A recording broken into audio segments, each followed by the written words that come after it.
আপনার সমস্যা কি? এখানে দাঁড়িয়ে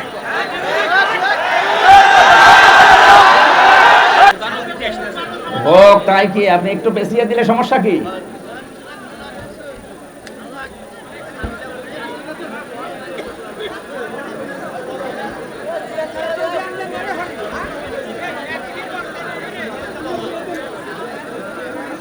মানে একটু আগে আসতে পারেনি।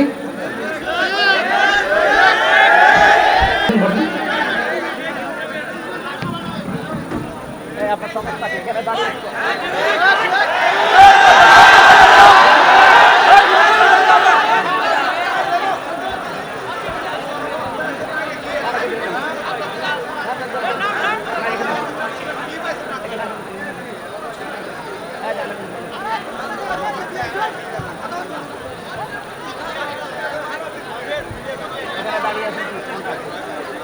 এখানে বসেন না বাড়িতে।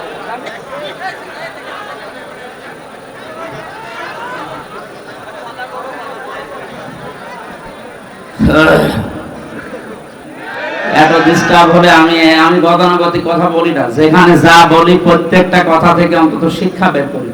শিক্ষা বের করতে আমার মাথা ঠান্ডা থাকা লাগবে না। 12 বাপের 13 ছেলে বসে আছে, এমনি এদের এক একজনের এক এক রকম মেজাজ। আমার মনে হয় জীবনে আমরা এই শেষ। এত ডিস্টার্ব হলে এত বারবার এই পেছন থেকে যাতে আবার কথা আসে না। দেখেন কি করি আপনারা ওসব কথা বলবেন, এমনি জিকির করেন সুবহানাল্লাহ আলহামদুলিল্লাহ লা ইলাহা সুবহানাল্লাহ আলহামদুলিল্লাহ লা ইলাহা ইল্লাল্লাহ সুবহানাল্লাহ আলহামদুলিল্লাহ লা ইলাহা ইল্লাল্লাহ মুহাম্মাদুর রাসূলুল্লাহ। দিন যত যেতে থাকবে ওই মানুষের সম্মান আল্লাহ দিনের পর দিন বাড়াতেই থাকবে।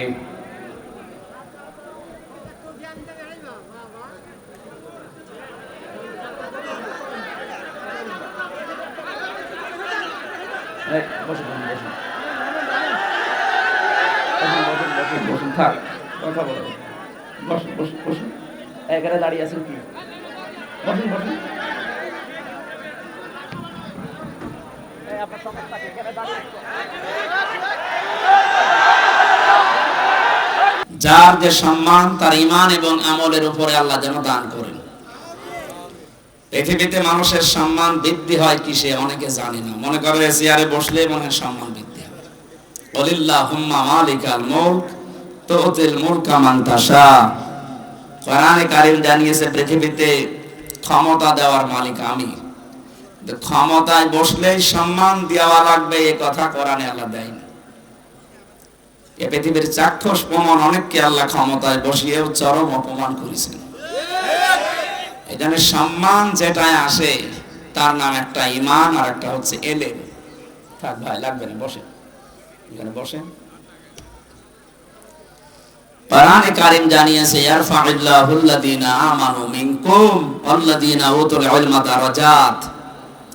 সূরা মুজাদালার 11 নম্বর আয়াতে আছে, মাসের অংশে আছে এটা। আল্লাহ তাআলা বলেন তোমাদের ভেতরে যারা ঈমান আনে, আমি আল্লাহর প্রতি যাদের বিশ্বাস আছে এবং যারা এলেম পায়, দিনের পর দিন তাদের মর্যাদা আল্লাহ বাড়াতেই থাকে। এখানে ইয়ারফা এটা মুজারি, বর্তমান ভবিষ্যৎ, প্রেজেন্ট ফিউচার। দারাজাত আল্লাহ বহু বচন দিয়েছেন। এই আয়াতগুলো চিন্তা ভাবনা করলে যে তথ্যটা পাওয়া যায়, কেউ যদি সত্যিকার অর্থে সম্মান পেতে চায় মাস্ট বি তাকে ঈমান আনা লাগবে। প্রশ্ন আসতে পারে যে যত মানুষ দুনিয়ায় আছে সবাইকে ঈমানদার মনে করেন, অনেক মানুষ তো ঈমান নেই, বেঈমান। এই যে বুশ, এটা ডোনাল্ড ট্রাম্প, এদেরকে তো মানুষ সম্মান করে। কে বলেছে সম্মান করে? সামনাসামনি তাদেরকে সম্মান দেয়। যে পাহারা দিচ্ছে তাকে আপনি পেছনে ডাক দিয়ে বলবেন, সে বলবে ও হারামি মরে না কেন।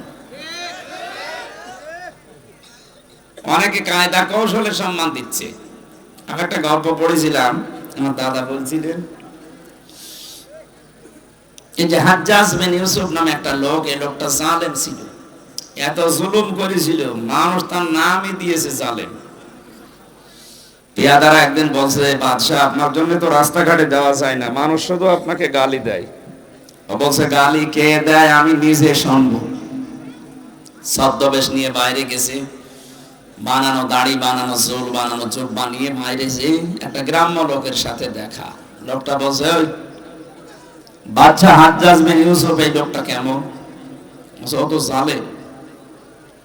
মানে হ্যাঁ, ও জালেম, ও 14 গোষ্ঠী জালেম।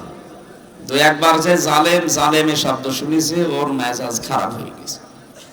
যাই বেটা, আমার চিনিস? না তো। আমি সে হাজ্জাজ বিন ইউসুফ। ও চিন্তা করছে, আমার তো মাথা থাকবে না, আমি যা বললাম। ডাক দিয়ে বলছে, বাদশাহ আপনি কি আমাকে চেনেন? বলছে, না তো। আমি এই গ্রামের ওই লোক যার মাসে 2 দিন মাথা খারাপ হয়, আজকে তার পয়লা দিন। তুই পাগল, পাগল বলে ওই দিন বেশি গিস, তাছাড়া বাসার কথা ছিল। আমরা ওই 15.5 বছরে পাগল বলি বেশি আছে। আপনি কথা বোঝেন না? আপনি টের পাননি। যারা বোঝার তারা বুঝেছে। পাগল বলে আমরা বেঁচে আছি, ভালো মানুষ হলে ছাড়তো। শুধু ওই 14টা দল বাদ দিয়ে বাংলাদেশে আমরা যারা আছি সবাই মাসলুম, সে যেই হোক। কথা বুঝতেছেন? কিচ্ছু জানে না এই যে লোকটা। ঘরে ঘুমিয়ে আছে, চোখ বন্ধ করি, ঘুম থেকে উঠে দেখছে জেলখানায়। কি গো, তুই গাছ কেটেছিস? কখন? স্বপ্নে। কিসের মামলা দিয়েছে? গায়েবী। কিসের? সাক্ষী কোথায়? ও গায়েবী। বিচারককে? গায়েবী। মামলার আয়ুকে? ও গায়েবী। সবই গায়েবী চলছে। আমরা পাগল বলে এইভাবে ছিলাম। তাছাড়া যদি একটু বলতাম যে জালেম, আমি রিমান্ডে শুধু একটুকু বলেছিলাম, আমারে বলছে, ফেসবুকে আপনি লিখেছিলেন যে শেখ হাসিনা জালেম। আমি বলছি, আমি তো শেখ হাসিনা লিখি নাই, আমি লিখেছি পৃথিবীতে এমন একটা দেশ আছে যে দেশের বাদশাহ জালেম। কোন দেশের নাম বলেছেন আমরা জানি। শয়তানের কি বল, আমি নাম লিখি নাই, শুধু পৃথিবীর 257টা দেশের ভেতরে ইঙ্গিত দিয়েছি।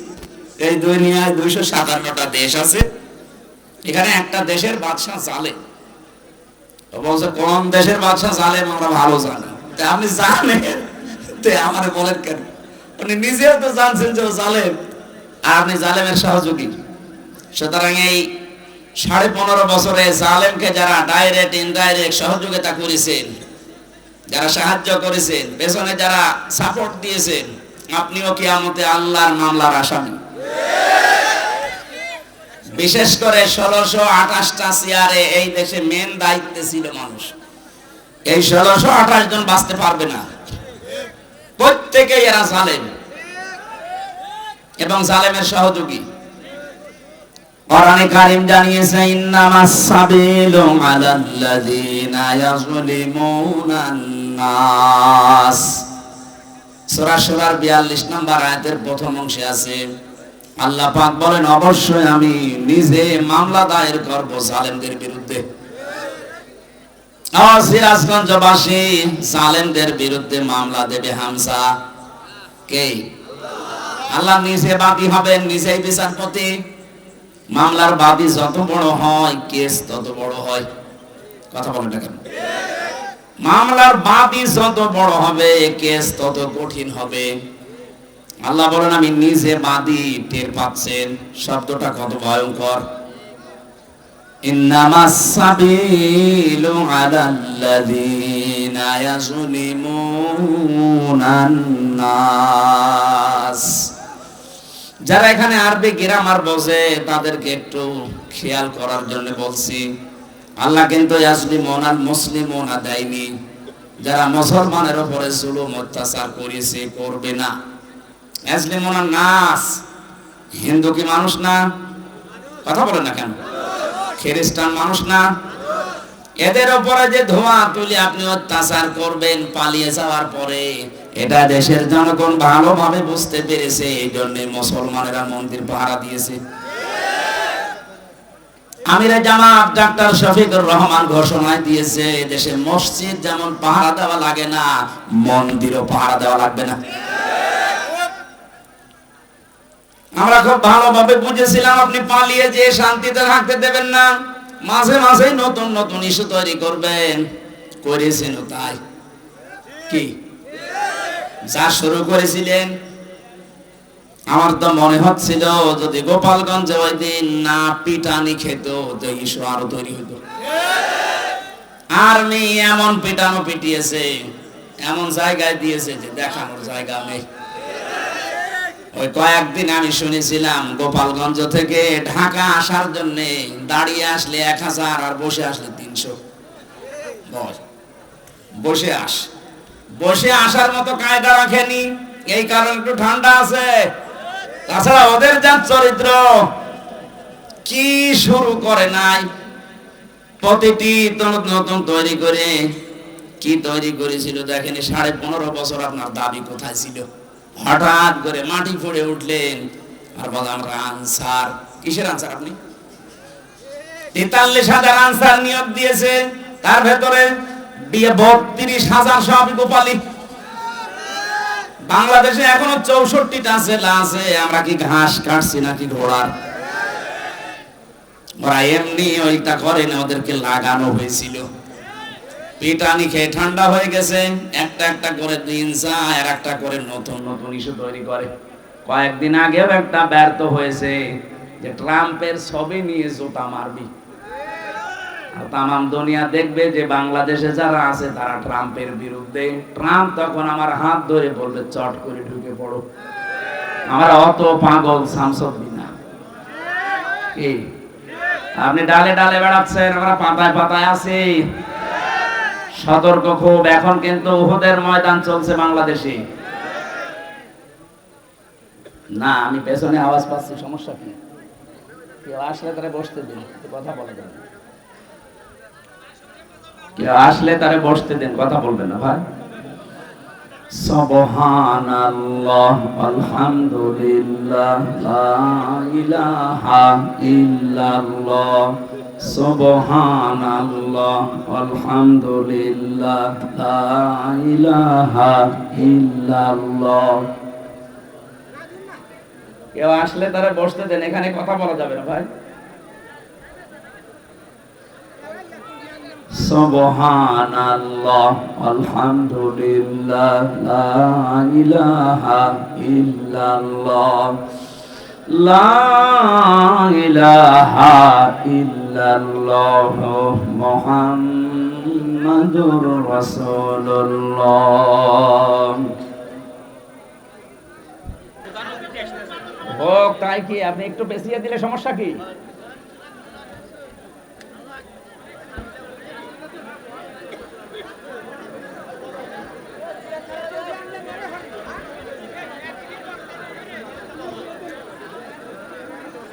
একটু আগে আসতে পারেনি?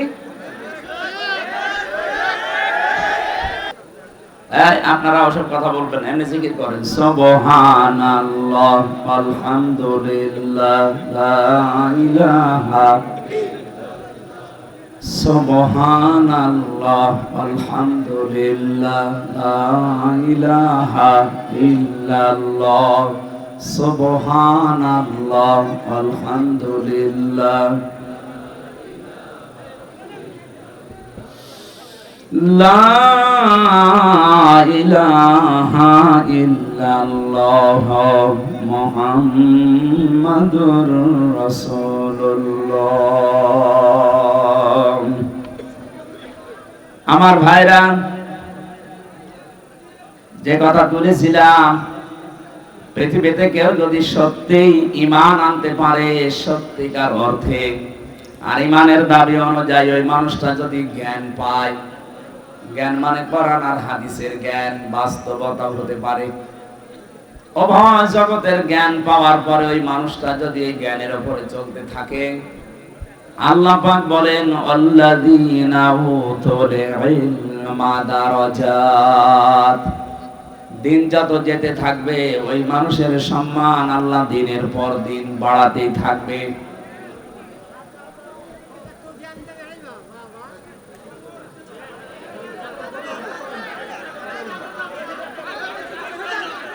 বসুন বসুন বসুন বসুন বসুন থাক কথা বলো বসুন বসুন বসুন এখানে দাঁড়িয়ে আছেন কি বসুন বসুন আপনার সমস্যাকে এখানে দাঁড়িয়ে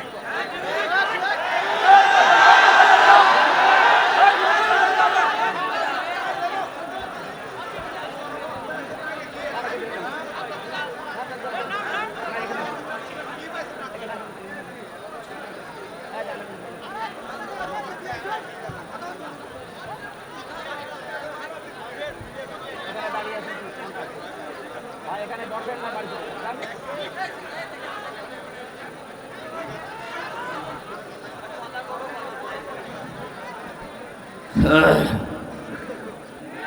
এত ডিস্টার্ব হলে আমি গতানুগতিক কথা বলি না, যেখানে যা বলি প্রত্যেকটা কথা থেকে অন্তত শিক্ষা বের করি।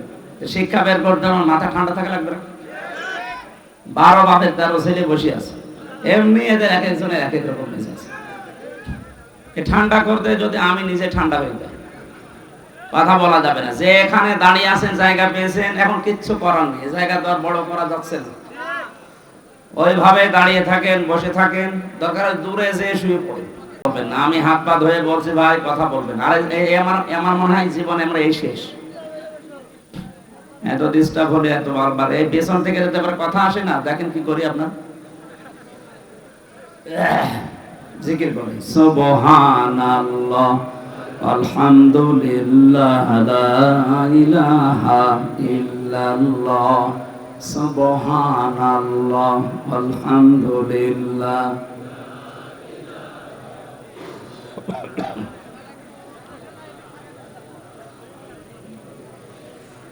লা ইলাহা ইল্লাল্লাহ মুহাম্মাদুর রাসূলুল্লাহ। সিরাজগঞ্জবাসী, আমি কথা তুলেছিলাম এই পৃথিবীতে যে মানুষগুলো মানুষের উপরে জুলুম করেছে, শুধু মুসলমানদের উপরে না, মানুষের উপরে। সে যেই হোক, সে আল্লাহর মামলার আসামি। সুতরাং যিনি পালিয়ে গেছে, উনি থেকে শুরু করে ওনাকে যারা সহযোগিতা করেছে, ওনার যারা দোষর ছিল, প্রত্যেকেই আল্লাহর মামলার আসামি। আমরা চাই আমাদের এই দেশটা অমান দাখলাহু কানা আমিনা। আল্লাহ তাআলা জানিয়েছেন কাবা শরীফের চত্বরে ঢুকলে যেমন নিরাপত্তা পেয়ে যাও, আমাদের ৫৬,০০০ বর্গ মাইল যেন আল্লাহ নিরাপত্তার চাদরে ঢেকে দেয়। এখন ওখানে যেমন নিরাপত্তা আছে, বাংলাদেশ থেকে কাবা শরীফ কমপক্ষে ৬,০০০ কিলোমিটার। কত? ৬,০০০ কিলোমিটার দূরে। এই ৫৬,০০০ বর্গ মাইল তো আপনার ওই কাবার মতো নিরাপত্তা বেষ্টিত হবে না। হবে যদি আল্লাহর ওই কাবার মতো নিয়ম নীতি আমরা মেনে চলতে পারি। ওখানে বিধান চলে যেমন আল্লাহর। কাবার এলাকার ভেতরে আপনি শিরিক পাবেন না। সবচাইতে বড় বিষয় এটা। আল্লাহ পাক বলেন যেখানে শিরিক মুক্ত পরিবেশ তৈরি হবে, উলাইকা লাহুমুল আমনু, ওই এলাকা আমি আল্লাহ নিজে নিরাপত্তায় বেষ্টন করে দেই। তারা আমি আল্লাহর কাছ থেকে নিরাপত্তার চাদর পাওয়ার হকদার। নিরাপত্তা দিতে পারে শুধুমাত্র কে? ছিল 15.5 বছর আমাদের নিরাপত্তা। চাচা এরশাদ তো মরে গিয়ে বেঁচে গেছে, বলেছিল বাইরে থাকলে গম, ঘরে থাকলে খুন। কি কঠিন অবস্থায় ছিলাম। যাই হোক, এখন যাই হোক আছে, আমরা চাই এই দেশটা যেন আরো নিরাপত্তার চাদরে ঢেকে যায়। যেটা ঢেকে যাওয়ার জন্য যে শর্ত আল্লাহ দিয়েছে, মালিকের ওই শর্ত মানা লাগবে। সূরা আনাম 82 নম্বর আয়াতের প্রথম অংশে আছে, আল্লাযীনা আমানু ওয়া লাম ইয়ালবিসু ঈমানাহুম বিযুলমিন। আল্লাহ পাক বলেন যারা ঈমান আনবে আর ঈমানের ওই দাবির ভেতরে কোনো শিরিক, কোনো জুলুম মিশ্রণ করবে না, আমি আল্লাহর পক্ষ থেকে তারা নিরাপত্তা পেয়ে যাবে। আমরা চাই কাবার এলাকার মতো কাবার চত্বরের মতো বাংলার এই ৫৬,০০০ বর্গ মাইল যেন নিরাপত্তার চাদরে ঢেকে যায়। আমরা নির্দ্বিধায় চলাফেরা করতে চাই, মনের ভেতরে আল্লাহ বাদে যেন আর কারো কোনো ভয় কাজ না করে। এরকম একটা দেশ আমরা চাই না? বলেন বলেন। আল্লাহ গ্যারান্টি দিচ্ছেন, এই নেতাদের কথা যদি আমাদের বিশ্বাস হতে পারে যে ওনারা যা বলছে এগুলো মেনে নিলে আমরা শান্তি পাবো, আল্লাহ পাক ১৫০০ বছর আগে গ্যারান্টি দিয়েছেন, ফামান তাবিআ হুদায়া ফালা খাউফুন আলাইহিম ওয়ালা হুম ইয়াহজানুন। আমার পক্ষ থেকে মাঝে মাঝে হেদায়েত যাবে, সর্বশেষ হেদায়েত যেটা তার নাম কোরআনে কারীম, কিয়ামত পর্যন্ত এটা ফাইনাল, এরপরে আর আসবে না। এটাকে যদি তোমরা অনুসরণ করতে পারো, অনুগত করে দেখাতে পারো জীবনের প্রতিটি ক্ষেত্রে, আমি গ্যারান্টি দিয়ে দিলাম। গ্যারান্টি দিচ্ছে হামজা কে? ফালা খাউফুন আলাইহিম, কোনো ভয় থাকবে না, কোনো চিন্তাও থাকবে না। আমি ভয়ের বাস্তবতা লক্ষ্য করেছিলাম, কোন মানুষ যদি সত্যি আল্লাহর বিধান পেয়ে দৃঢ় থাকতে পারে, আল্লাহকে রব বলার পরে যদি টিকে থাকতে পারে তার বিধানগুলো নিয়ে, পৃথিবীর যত কঠিন হোক না কেন, আল্লাহ পাক বলেন সব চাইতে বড় কঠিন সময় ওই লোকটার মরণের সময়। ওই সময় আমি আল্লাহ ফেরেশতা নাযিল করে সাহায্য করব। সূরা হামিম সাজদাতে আল্লাহ ঘোষণা দিয়েছেন, ইন্নাল্লাযীনা ক্বালু রাব্বুনাল্লাহু সুম্মা ইসতাকামু তাতানাজ্জালু আলাইহিমুল মালাইকা। অবশ্যই যারা এই কথা বলতে পারে যে আমাদের রব আল্লাহ, আর এই কথার উপরে যারা টিকে থাকতে পারে, টলমল করে না, ছিটকে চলে যায় না, যে মানুষগুলো টিকে থাকতে পারবে রব আমার আল্লাহ এই কথার উপরে, তাতানাজ্জাল, এটা মোজারে, বর্তমান ভবিষ্যৎ, প্রেজেন্ট ফিউচার, মালাকুন না দিয়ে আল্লাহ মালাইকা বহু বচন দিয়েছেন। ওই লোকটা যদি বিপদে পড়ে আমি আল্লাহ নিজে বলছি তারে হাজার হাজার ফেরেশতা দিয়ে সাহায্য করব। সব সময় সবচাইতে ভয়ঙ্কর সময় তার জীবনে যেহেতু মরণের সময় পর্যন্ত ফেরেশতারা তার কাছে এসে যখন ও আছাড় খেয়ে বিছানায় পড়বে, মরণের বিছানায়, আল্লাযীনা তাতাওয়াফাহুমুল মালাইকাতু তাইয়্যিবিনা ইয়াকুলুনা সালামুন আলাইকুম উদখুলুল জান্নাহ। ফেরেশতারা চারিদিকে দাঁড়িয়ে বসে ওয়েলকাম জানাবে আর বলবে, আল্লাহর বান্দা, তাইয়্যিবিন মানে শুধু পোশাকের পবিত্রতা না, তাইয়্যিবিন মানে শুধু দেহের পবিত্রতা না, চিন্তা চেতনা আকীদা, তার কর্মজীবন, বাস্তব জীবন, প্র্যাকটিক্যাল লাইফ, পুরাটা যখন পবিত্র করে বিছানায় পড়ে যাবে, মরণের বিছানায়, আল্লাহ পাকের ফেরেশতারা এসে তার কাছে বলবে, বান্দা সালাম, শান্তি, তুমি যা করেছো তোমার জীবন আমরা দেখেছি, উদখুলুল জান্নাহ, ওই যে জান্নাত দেখা যাচ্ছে ওইটার ভেতরে তুমি প্রবেশ করবা। আমি তো এদের বাস্তব চিত্র দেখেছিলাম আমার এই ৩ বছরের জেলের জীবনে।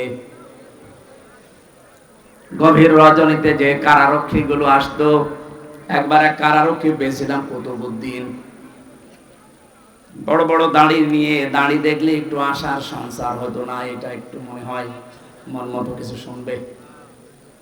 এখানে যখন লেখা দেখতাম দেবদুলাল, সুব্রত বালা, তখন একটু ভয় লাগতো, না জানি কি করে ফেলে, কারণ জেলেও মানুষ মারে, এটা আমরা শুনেছি। কি ওখানে তার সিসি ক্যামেরা দেওয়া নেই, কেউ জানেও না, মেরে ফেলে বলবো হার্ট অ্যাটাক করে মরে গেছে। চিন্তা করলাম কি করা যায়, দেখি এই কুতুব ভাইকে, দাড়ি যখন বড় আছে আর কুতুবউদ্দিন লেখা, কিছু না হোক ঈমান আছে। উনি নিজেই আমাকে ডাকলেন রাত 12:30টার পর, আমি নিজে কোরআন শরীফ পড়ছিলাম, আমাকে বলছে, হুজুর শোনেন, যে আয়াতটা পড়ছিলেন এই আয়াতটা আমিও জানি, এর বাস্তব আমি নিজে দেখেছি। কি দেখলেন? শহীদ মীর কাসেম আলীর নাম শোনেননি? এই লোকটার যখন ফাঁসি হবে মাত্র 3 ঘন্টা বাকি আছে, ওই দিন আমার দায়িত্ব ছিল। ওনাকে যে বললাম, স্যার মাত্র 3 ঘন্টা সময় আছে, আপনি প্রস্তুতি নেন না কেন? শহীদ মীর কাশেম আলী রহমতুল্লাহ আলাইহি উনি ডাক দিয়ে বলছে, আল্লাহর বান্দা কুতুব ভাই, 3 ঘন্টা তো অনেক সময়, এক কাজ করেন, আমি 2 ঘন্টা ঘুমিয়ে গেলাম, 1 ঘন্টা আগে আমারে জাগিয়ে দেবেন। দেখলাম ঠিক উনি ঘুমিয়ে পড়েছে। 2 ঘন্টা পরে ওনারে জাগালাম, গোসল করলেন, ওযু করে নামাজ আদায় করে একটা কফি বানালেন, 2 জন খেলাম। এরপরে আমারে বলছে, আমি প্রস্তুতি নিয়েছি, শাহজাহান জল্লাদকে ডাকবেন, চলে। মনে হচ্ছে উনি শ্বশুর বাড়ি যাবে। আমারে বলছিল, হামজা ভাই, এতে কঠিন পরিস্থিতিতে যার 3টা ঘন্টা পরে ফাঁসি হবে, সে নিজেও জানে যে দুনিয়ার জীবন শেষ আজকে আমার, মাত্র আর 3টা ঘন্টা আমার জীবনে বাকি আছে। সে 2 ঘন্টা ঠিক আরামে ঘুমিয়ে গেল, ওর ঘুম আসলো কি করে? বলছি, হ্যাঁ, যে আয়াত পড়লাম, এই আয়াতটা আমি নিজে বাস্তবে তার জীবনে দেখতে পাচ্ছি। আল্লাহ পাক জানিয়েছে যে তার জীবনটা পবিত্র করতে পারবে। ইয়াকুলুনা সালামুন, ফেরেশতারা তার সামনে এসে বলবে, আল্লাহর বান্দা, শান্তি তোমার উপরে বর্ষিত হোক, উদখুলুল জান্নাহ, ওই যে জান্নাত দেখতে পাচ্ছো, তাড়াতাড়ি যাও, ওখানে প্রবেশ করা লাগবে। সূরা হামিম সাজদার ওই আয়াতটা এর সাথে মিল আছে। যারা আল্লাহকে রব বলার পরে সত্যি সত্যি যত ঝড় ঝাপটা আসুক না কেন, যারা টিকে থাকতে পারে, তাদের ঈমান বিক্রি করে না। এই মানুষগুলোর জন্য আল্লাহ যে ফেরেশতা পাঠায়, এটা মীর কাশেম আলী নিজে প্রমাণ দিয়েছেন। ফেরেশতারা এসে যখন এই কথা বলে, আল্লাহ তাখাফু, ভয় পাবেন না আল্লাহর বান্দা, ওয়ালা তাহজানু, চিন্তাও করবেন না। তাফসীরে মুনিরের ভেতরে পড়েছে, কিসের ভয়, কিসের চিন্তা? মানুষ হিসাবে দুর্বলতা আসতেই পারে, চিন্তা ভয় যে আমার বউ আছে বাইরে, আমার ছেলে ব্যারিস্টার আরমান গুম হয়ে আছে, 1 দিন 2 দিন 5 দিন না 8 বছর। তাও তো সাধারণ পাগল ছাগল ছেলে হইলে মেনে নিয়ে আসে, তো ব্যারিস্টার। এরকম একটা ছেলে গুম হয়ে আছে, স্ত্রী অসুস্থ হয়ে পড়ে আছে লাইফ সাপোর্টে, তার দলীয় লোকগুলো, তার অনুসারীগুলো, তার সহকর্মীগুলো সব পালিয়ে পালিয়ে বেড়াচ্ছে, কেউ ধানের খেতে, কেউ বাঁশ বাগানে। 1টা 2 দিন না, 15টা বছর জীবনের উপরে বাঁশ গাড়ি চলছে। এই চিন্তা থাকলে তার 3 ঘন্টা পরে যার মরণ হবে, 2 ঘন্টা সে ঘুমাচ্ছে কোন কারণে? ফেরেশতারা এসে কানের কাছে এইটা বলেছিল, ভয় পাবেন না, আপনার ওই সন্তানের দায়িত্ব আল্লাহ নিয়ে নিয়েছে, আপনার স্ত্রীর দায়িত্ব আল্লাহ নিয়ে নিয়েছে, আপনার দলীয় লোকজন পালিয়ে বেড়াচ্ছে, আপনার সহকর্মী যারা সহযোদ্ধা সবাই পালিয়ে বেড়াচ্ছে, কারো কারো ফাঁসি হয়ে গেছে, আপনার কোনো চিন্তা নেই। এগুলো সব আমার আল্লাহর হাতে এখন চলছে। আমার মনে হয় এই কথা শোনার পরে তার 2 ঘন্টা ঘুম এসেছে। আপনি বাস্তবে শুনতে যেমন সহজ মনে হচ্ছে, ওই জায়গায় থাকেন তো দেখি, জেলখানায় সবচাইতে বেশি চলে ঘুমের বড়ি। আমি 3টি বছরের ভেতরে আমার মনে হয় কত যে ঘুমের বড়ি গেছে আল্লাহ জানে, আরো ডাক্তাররা জানে। অথচ আমার কোনো চিন্তাও ছিল না, আমার পরিবারটা দেখার মতো আমার মা বাবা আছে, আমার শ্বশুর শাশুড়ি ধনী মানুষ তারা আছে, আমি শুধু ঘরের ভেতরে আটকা অবস্থায় আছি জেলখানায়, এই তাই আমার চিন্তায় ঘুম আসে না। আর তার কত কিছু বলেন তো, লক্ষ লক্ষ মানুষের কর্মসংস্থান তৈরি করে দিয়েছে লোকটা, তাও হারাম না, সব হালাল কর্মজীবন। এত বড় কঠিন কঠিন বিপদ যার মাথার উপরে চলছে, নিজের ব্যারিস্টার ছেলে গুম হয়ে পড়ে আছে, কোনো খবর নেই, আর মেরে ফেললেও তো খবর আসতো যে মরে গেছে, একটা সান্ত্বনা পাওয়া যায়, অথচ গুম হয়ে আছে, মরে গেছে না বেঁচে আছে জানি না। এই চিন্তা থাকলে তো আমার জীবনও ঘুম আসতো না। কত ভাই আমার বারবার ওই দিন বলেছিলেন, হামজা ভাই ওনার ঘুম আসলো কি করে? আমি আজ পর্যন্ত মিলাতে পারিনি। আমি মিলিয়েছি, এই যে সূরা হামিম সাজদার 30 নাম্বার আয়াতটা আল্লাহ তার কানের কাছে ফেরেশতা দিয়ে শুনিয়েছে। নাই তো তো জীবনও ঘুম আসার কথা না। এতটুকুই ফেরেশতারা শেষ করেনি। কিসের চিন্তা করেন, কিসের ভয় পান আপনি? কোনো ভয় নেই আপনার, কোনো চিন্তা নেই। ওয়াবশিরু বিল জান্নাতিল্লাতী কুনতুম তুআদুন। ওই জান্নাতের সুসংবাদ গ্রহণ করেন যার ওয়াদা আল্লাহ করেছেন। নাহানু আউলিয়াউকুম ফিল হায়াতিদ দুনিয়া ওয়া ফিল আখিরাহ। আমরা আপনার সঙ্গে ছিলাম দুনিয়াতে, এখন আপনার সঙ্গে সাথী আছি, জান্নাতে যাওয়া পর্যন্ত আপনার সঙ্গে থাকব। এমন জায়গায় আপনাকে আমরা পৌঁছিয়ে দেওয়ার জন্য এসেছি। ওয়ালাকুম ফিহা মা তাশতাহি আনফুসুকুম ওয়ালাকুম ফিহা মা তাদদাউন নুজুলাম মিন গফুরির রহিম। এমন একটা বাগানে আপনাকে আমি প্রবেশ করাবো, এমন একটা জান্নাতের ভেতরে আপনাকে আমরা ঢুকিয়ে দেব যেখানে চাওয়ার আগে জিনিস পাওয়া যায়। আল্লাহ আমাদের কপালেও যেন এরকম একটা কিছু লিখে রাখে, বলেন আমিন। দয়াময়ের পক্ষ থেকে এটা বিশাল একটা মেহমানদারি। সিরাজগঞ্জবাসী, আমি আয়াতটা তুলেছিলাম এই কারণে, সত্যি সত্যি যদি আমরা এই পৃথিবীতে আল্লাহকে রব বলার পর টিকে থাকতে পারি, পরিস্থিতি যতই কঠিন হোক, একটা অজানা সুখ, অনির্বচন সুখ আপনাকে আল্লাহ দান করবেন, যেটা পাওয়ার জন্য ওই যোগ্যতা, ওই লেভেলে যাওয়া লাগবে। আজকের মাহফিল থেকে এমন একটা কিছু আমরা নিয়ে যেতে চাই, অন্তত মরণের বিছানায় আছাড় পড়ে যেন আমার আফসোস শুরু না হয়। আমি যেন হাসতে হাসতে মরণের বিছানা থেকে আল্লাহর জান্নাত দেখে হযরতে আসিয়ার মতো যেন বলতে পারি, আল্লাহ জান্নাতে আমার জন্য একটা ঘর বানিয়ে দাও, বলেন আমিন। যেহেতু কথাটা এসেছে, আমি মেয়েদেরকে বলছি, সম্মানিত মা বোনেরা, পৃথিবীতে আপনার স্বামী, অনেক মহিলা কল দিয়ে বলে আপনি খালি মেয়েদের কথা বলেন, পুরুষের বিরুদ্ধে বলতে পারেন না। মেয়েদের কথা কেন বলি জানেন? সবচাইতে বেশি ভালোবাসেন নবীজি এই পৃথিবীতে তিনটা জিনিসকে, তার এক নাম্বারে নারী, স্ত্রী। আপনারা মায়ের জাত, স্ত্রীর জাত, এই জন্য আপনাদেরকে আমিও বেশি ভালোবাসি।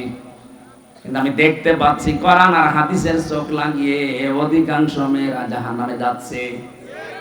আমি বাঁচাতে চাই আপনাদেরকে। এই পৃথিবীতে আপনার স্বামী যত খারাপ হোক, আপনি তো এইটাই বলতে চান, হামজা ভাই স্বামীদের বিরুদ্ধে ওয়াজ করতে পারেন না, আমি ওয়াজ কি করব? এদেশে আজ পর্যন্ত নারী নির্যাতনের মামলা আছে, পুরুষ নির্যাতনের কোনো মামলা নেই। আমরা যে কোন যন্ত্রণায় আছি এটা বোঝাতেও পারি না। অন্তত ডক্টর ইউনূসকে আমরা আহ্বান জানাবো, খুব তাড়াতাড়ি পুরুষ নির্যাতনের একটা আইন বানান। সেটা আমি একা না, এখানে যত স্বামী বসে আছে অধিকাংশ মানসিক যন্ত্রণায়, মানসিক রোগী হয়ে যাচ্ছে স্ত্রীর ব্যবহারের কারণে। আমি কয়েকটা বলছি, একটু মেলান তো পান কিনা। এটা তিরমিজি শরীফের হাদিস। আল্লাহর নবী বলেন, নেককার মহিলা দুনিয়াতে তো ওইটাকে বলা হয় যেটা 5 ওয়াক্ত নামাজ পড়ে, রমজানের রোজা রাখে, আর কালো বোরকা পরে ঘোরে না। তিরমিজি শরীফের ভেতরে 4টা গুণ দেওয়া আছে। আপনি দেখবেন আপনার স্ত্রীর ভেতরে, আপনার মেয়ের ভেতরে, আপনার ভাবির ভেতরে 4টা পাওয়া যায় কিনা। যদি পাওয়া যায়, তার জন্য জান্নাতের 8টা দরজা খোলা থাকবে। আর যদি এই 4টার একটাও পাওয়া না যায়, জান্নাত না জাহান্নামের 7টা দরজা খোলা থাকবে। 1 নম্বরে ইদা নাজারা ইলাইহা সাররাতুহু, স্বামী যখন তার দিকে তাকাবে, সে স্বামীকে আনন্দ দেবে, হয় কথাবার্তা দিয়ে, ব্যবহার আচার দিয়ে, অভ্যর্থনা দিয়ে, যেভাবেই হোক স্বামীকে সে আনন্দ দেবে। আজ বাংলাদেশের দিকে তাকান, এইরকম মহিলা এখন ঘরে ঘরে নেই। এটা তো গ্রাম অঞ্চলের জন্য বুঝতেছেন না, এখানে এখন ভালো মানুষ আছে, শহরের অবস্থা আরো খারাপ। স্বামী যখন বাইরে থেকে আসবে, ওর চেহারার দিকে তাকালে অর্ধেক ক্লান্তি দূর হয়ে যাওয়ার কথা, না আরো ক্লান্তি বেড়ে যায়। সম্মানিত মা বোনের, এটা হাসির করা কিনা, এটা দুনিয়ার কাজ না, এটা আখেরাতের কাজ। আপনার স্বামীর আনন্দ নিয়ে, স্বামীর ভালোবাসা নিয়ে আপনার জান্নাত আল্লাহ তৈরি করবে। যখনই আসবে আপনি মনে করবেন দুনিয়ায় সব চাইতে বড় মেহমান আমার বাড়িতে এসেছে। নবীজির স্ত্রী উম্মে সালমা, না উম্মে মাইমুনা, হযরতে মাইমুনা রাদিয়াল্লাহু তাআলা আনহা, তিনি একবার সাজগোজ করে বাড়িঘর পরিষ্কার করে বিছানা পাতি চাদর বিছিয়ে তিনি অপেক্ষায় আছেন। এলাকার মেয়েরা এসে বলে, মাইমুনা কে আসবে আজকে এত সাজগোজ? হযরতে মাইমুনা বলেছেন, হে আমার এলাকার মানুষেরা, হে মহিলারা, এই পৃথিবীর সর্বশ্রেষ্ঠ মেহমান আমার স্বামী মুহাম্মদুর রাসূলুল্লাহ আজকে বাড়িতে আসতেছে। বলেন তো তাদের কাছে সবচাইতে বড় মেহমান ছিল তার স্বামী। আর এখন যদি ঘর বাড়ি একটু পরিষ্কার করে, বিছানায় চাদর নতুনটা বিছায়, এলাকার মেয়ে লোক যদি জিজ্ঞাসা করে কি গো আজকে এত সাজগোজ, এমনকি স্বামীও যদি তাকে বলে কি গো আজকে এত বেশি সাজগোজ, কে আসবে? বলবে জানো না, লোক আসবে। তার মানে আপনি ওর কাছে লোকই না। কি আপনি কি ওর কাছে? কিছুই না। ওর বিয়ে আসবে বলে এত সাজগোজ করে বসে আছে, আপনি জিজ্ঞাসা করলেও বলবে আজকে জানো না লোক আসবে। আমি কি লোক না? সম্মানিত মা বোনেরা, আপনার এই কাজটা পরিবারের হচ্ছে না। স্বামীকে সম্মান জানান না, সম্মান রাখেন না স্বামীর। এই কারণে আজ হাজারো স্বামী পরকীয়া প্রেম করে। দেখলেন এখানে ওই রোগের রোগী আছে, হাজারো মেয়ে লোক বসে আসে দেখলাম। সম্মানিত মা বোনেরা, আপনার কারণে আজ স্বামী পরকীয়া প্রেম করছে। দোষ শুধু স্বামীর একা না, আপনারও আছে। ও যেখানে লাইন করেছে তার ভেতরে কি আলাদা জিনিসপত্র আছে? আপনাকে আল্লাহ যা দিয়েছে তার ভেতরে তো তাই আছে। আপনার কাছ থেকে রেসপন্স পায় না, সে আগ্রহ আবেদন পায় না, এই জন্য ছুটে যাচ্ছে মমতাজের কাছে। আরো জোরে বলেন ঠিক। ওরা কানে যাক, সাজতে চায় না। কেউ যদি স্বামীকে আকৃষ্ট করার জন্য আয়নার সামনে বসে বসে সাজগোজ করে, ও যতক্ষণ সাজবে নফল নামাজের সওয়াব পাবে। নামাজই পড়ে না, কিসের নফল নামাজ? দ্বিতীয় নম্বরে পেয়েছি ওয়াইদা গাবা আনহা হাফিজাতুহু, স্বামী যখন বাইরে যাবে তখন নিজের ইজ্জত আবরু সম্ভ্রম, স্বামীর সন্তান এবং স্বামীর সম্পদগুলো ওই মহিলা হেফাজত করবে না। এটাও পাওয়া যাচ্ছে না আজ। স্বামী বাইরে গেলে অধিকাংশ মহিলা দিন পায়, মনে হচ্ছে যে একেবারে জান্নাত পেয়ে গেছে। কোন জায়গার কোন পুরাতন বন্ধু ডাক দিয়ে নিয়ে এসে উনি একেবারে আল্লাহর রাস্তায় মজিয়ে গেছে। সম্মানিত মা বোনেরা, সবার ভেতরে হয়তো নেই, কিন্তু 100টার 50টা পরিবার এরকম চলছে। স্বামী বাইরে গেলে স্বামীর ইজ্জত আবরু, আপনার সতীত্ব, স্বামীর সম্পদ, স্বামীর সন্তানকে পর্যন্ত দেখে শুনে রাখবেন, হেফাজতে রাখবেন, এটা আপনার দায়িত্ব। তাহলে জান্নাতের দরজাগুলো খুলবে। 3 নম্বরে বিশ্বনবী জানিয়েছেন, এইটাই আমার আসল পয়েন্ট। এই এদিকে তাকা। অতুইনু আলা দীনি যাওজাতিহা, 3 নম্বরে ওই মহিলা জান্নাতি যেই মহিলা তার স্বামীকে দ্বীনের পথে চলার জন্য সাহায্য করে, সময় দেয় এবং স্বামীকে উৎসাহ দেয়। দ্বীনের জন্য, মানবতার জন্য স্বামী কাজ করে। এই যে সেলিম রেজা সাহেব, মানে একটা রাজনৈতিক ব্যক্তিত্ব, মানবতার সেবা করার জন্য বাড়ি থেকে যখন বের হয়। অধ্যাপক শাহিন সাহেব মানবতার সেবার জন্য দিন প্রসারে দিন কায়েমে বাড়ি থেকে বের হয়। যতক্ষণ বাইরে থাকে স্বামীর জন্য আশায় থাকবে, আর স্বামীকে বাহবা দেবে, উৎসাহ যোগাবে। যদি সংসারে অভাবও হয়, স্বামীকে উল্টা পাল্টা কিছু শোনাবে না। যতক্ষণ পর্যন্ত আপনি স্বামীর সাহায্যে থাকবেন, হ্যাঁ দেখবেন যে মানবতার কাজ করে কিনা, ইসলামের কাজ করে কিনা। যতক্ষণ বাইরে আছে আপনি যদি সাহায্য করেন, সহযোগিতা করেন, যদি তাকে উৎসাহ যোগান, জান্নাতের 8টা দরজায় মনে করবেন আপনার জন্য খোলা আছে। 4 নাম্বারটা এটা আর একটু কঠিন। নবীজি বলেন স্বামী যেটা পছন্দ করে ওটা যদি জায়েজ হয় জীবন থাকতে তোমাকে মেনে নেওয়া লাগবে। সিরাজগঞ্জের মা বোনেরা, আমি নিজে একজন স্বামী, আমি আমার ঈমান থেকে বলছি, যত স্বামী এখানে বসে আছে প্রত্যেকটা স্বামী আমরা চাই বিয়ের পরে যেন আমাদের মা বাবা আমাদের সাথে থাকে। এটা চান না? 100টা পরিবারের 98টা মহিলা এটা চায় না। সে দিনদার মহিলাও বলেন আর বেদিনদার বলেন, বদ্দিন মহিলা দিনদার মহিলা সবার এখন এই আচরণ না, আমি তোমার মা বাবার সাথে থাকতে পারবো না। কোরআন শরীফ আমার সামনে, আমি হাত দিয়ে বলছি, আমি স্বামী হিসাবে দাবি করছি, যদি সত্যি আমার মন আমার স্ত্রী 100 ভাগ পেতে চাই, ও যেন ওর মা বাবার সাথে যা করে আমার মা বাবার সাথে ওইরকম করা লাগবে। কথা বলছেন না? তো জীবন আপনি আমার মন পাবেন না। সংসার করার জন্য উপরে উপরে হয়তো ভালোবাসা দেখাতে পারে, কিন্তু ভেতরে আমার চুলি পুড়ে ছাই হয়ে যাবে। সম্মানিত মা বোনের, এই ভুলটা জীবনও করবেন না।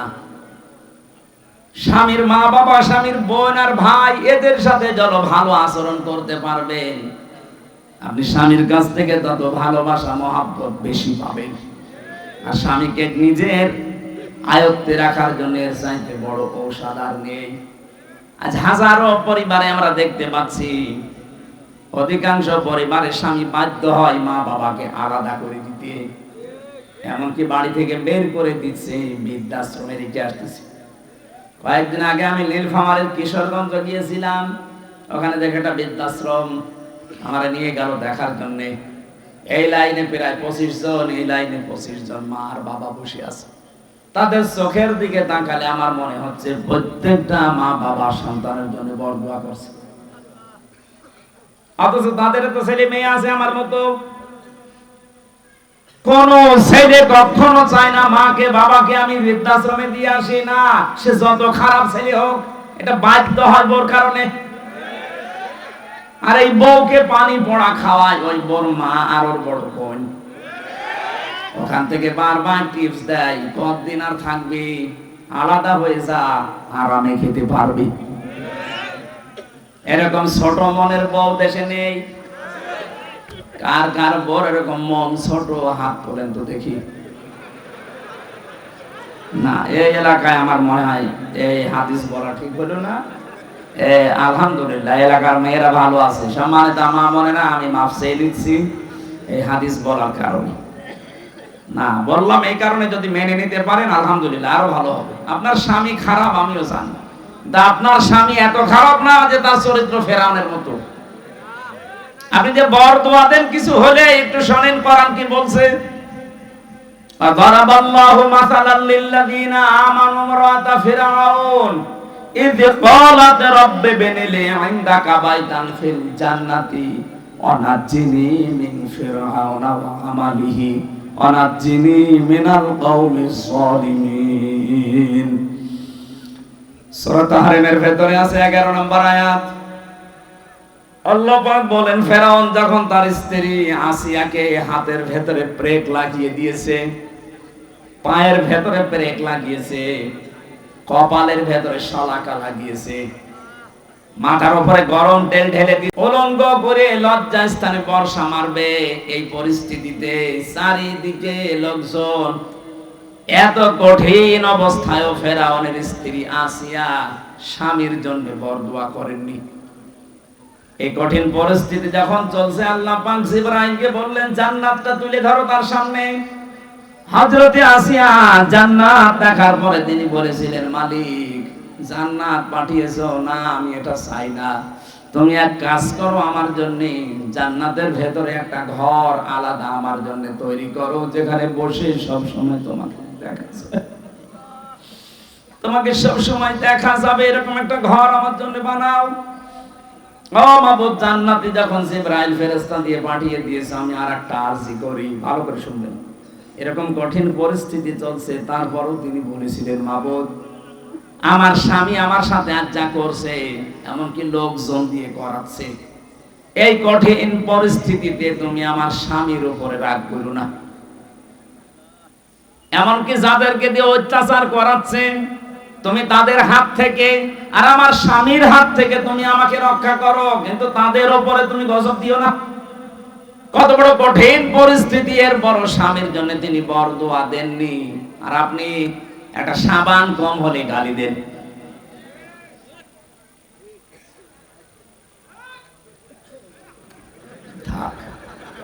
তার মানে এলাকায় এরকম স্বামী আছে, আমরা এখন টের পাচ্ছি না। মা বোনেরা, শুধু নামাজ পড়ে রোজা রেখে কালো বোরকা পরে আপনি জান্নাত যেতে পারবেন না। ফেরাউনের মতো স্বামী তো আপনার কপালে জোটেনি, কোন কারণে আপনি উল্টাপাল্টা খোঁটা দেন?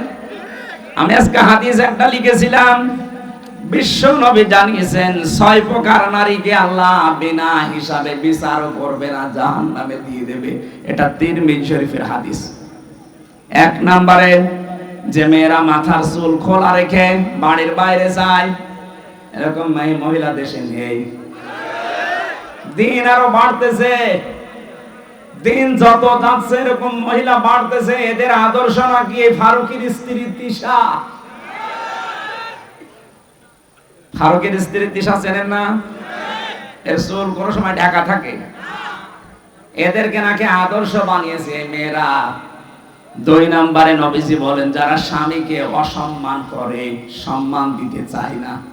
একটা স্বামীর যে মর্যাদা কত বেশি স্ত্রীর কাছে, নবীজি জানিয়েছেন, কোন স্বামী যদি স্ত্রীর কাছ থেকে সম্মান না পায়, আর স্ত্রী যদি জানতো যে আমার স্বামীর মর্যাদা কতটুকু, এটা হাদিস। বিশ্বনবী জানিয়েছেন, পৃথিবীতে আল্লাহ বাদে সেজদা জায়েজ নেই, কিন্তু এটা যদি জায়েজ থাকতো তাহলে আমি মেয়েদের কানের কাছে মুখ নিয়ে বলতাম, আর যাই করো স্বামীকে সেজদা করো। যেহেতু সেজদা জায়েজ নেই, এজন্য বলি নাই। কত বড় কথা, স্বামীকে সেজদা পর্যন্ত দেওয়ার কথা বলছিলেন নবীজি, যেহেতু জায়েজ নেই এজন্য বলেন নাই। আর রিজালু কাওয়ামুনা আলান নিসা, পুরুষেরা হবে অভিভাবক, গাইডলাইন দাতা, মেয়েরা থাকবে তাদের আজ্ঞাবহক। কিন্তু আজ আমরা দেখতে পাচ্ছি, আমরা পুরুষ মানুষ যারা, আমরা এখন জোগাইলে আর বউগুলো রাজমিস্ত্রি, ওরা এখন উপরে চলতেছে।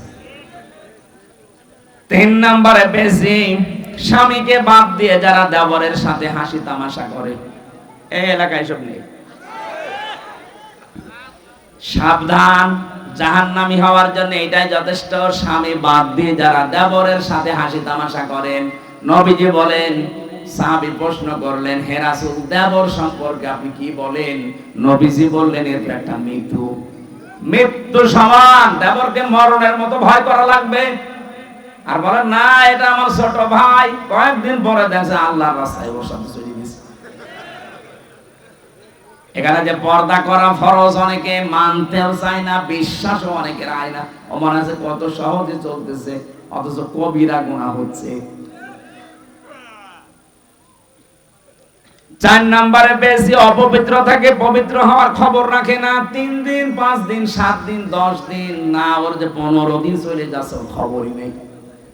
সম্মানিত মেয়েরা, পুরুষ মানুষ না বুঝলেও আপনি বুঝেছেন, অপবিত্র শরীর থেকে পবিত্র হওয়ার জন্য যখনই হবেন খুব তাড়াতাড়ি চেষ্টা চালাবেন। এরপরে বেশি যারা মিথ্যা কথা বলে আর গীবত করে আর কসম দেয়, এই 3টা সবচাইতে বেশি। এই যে মিথ্যা কথা বলা, গীবত করা আর কসম দেওয়া, এর কথা ওর কাছে তালাতালি করে লাগিয়ে দেওয়া, এটা মেয়েদের ভেতরে দেশে নেই। আরো জোরে বলেন। সম্মানিত মা বোনেরা, কারো ভেতরে যদি এই দোষটা থাকে, সে যেন এই মুহূর্তে তাওবা করে ফিরে আসে। এই যে তালাতালি করা, এর কথা ওর কাছে লাগানো, ওর কথা ওর কাছে লাগিয়ে মানুষের সম্পর্কে ফাটল ধরায়, নষ্ট করে দেয়।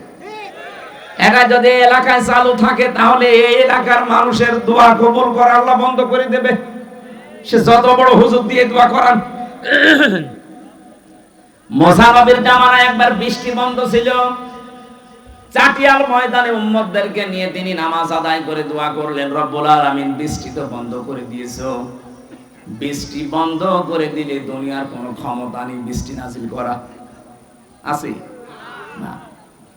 قل أرأيتم إن أصبح ماؤكم غورا فمن يأتيكم بماء معين আল্লাহ পাক বলেন নবী ওদেরকে বলেন তো পানির লেয়ার যদি আমি কমিয়ে দেই নিচে নামিয়ে দেই ওদের কোন বাবা আছে পানির লেয়ার উপরে তুলে দেবে?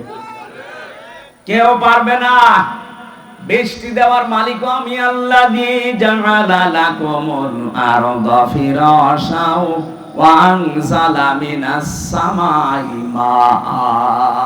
জমিনকে যিনি বানিয়েছেন বিছানার মতো আর আকাশ থেকে যিনি পানি নাযিল করেন এ দায়িত্ব কার?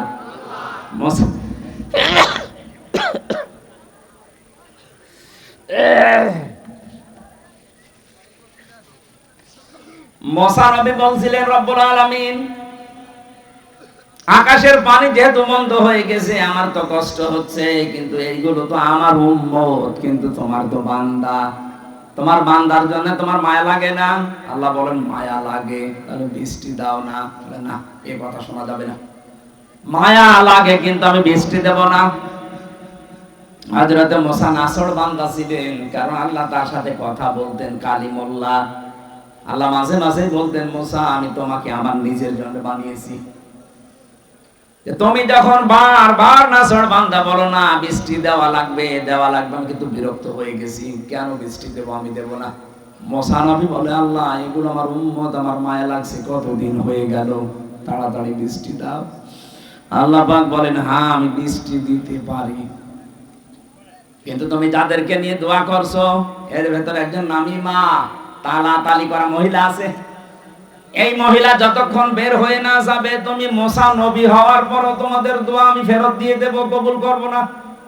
হযরত মুসা ইবনে রাগান্বিত রবি ছিলেন, রাগ হলে তার টুপি দিয়ে চুল খাড়া হয়ে বেরিয়ে যেত। ডাক দিয়ে বলে মাবুদ তুমি শুধু ওই মহিলার নাম বলো দেখো কি করি। না আমি নিজেই মানুষের নাম ধরতে নিষেধ করি আর এখন আমি নিজে নাম ধরবো তুমি অপমান করবা তারে। হযরত মুসা বলে আল্লাহ আমি তো আর জানি না মানুষের মনের খবর, আমি কি করে জানবো বলেন? আল্লাহ পাক একটা বুদ্ধি দিলেন, কাজ করো চাটিয়াল ময়দানে গিয়ে উম্মতদেরকে তওবা করাও, ওরা যদি খাস নিয়তে তওবা করতে পারে আমি আল্লাহ ওদেরকে maaf করে বৃষ্টি দিতে পারি। মুসা নবী এসে ডাক দিলেন আমার উম্মতেরা এখানে একজন মহিলা আছে তালাতালি করা মানুষের কথা লাগিয়ে বেড়ায় কিন্তু কে আছে এটা আমি জানি না, তবে আছে।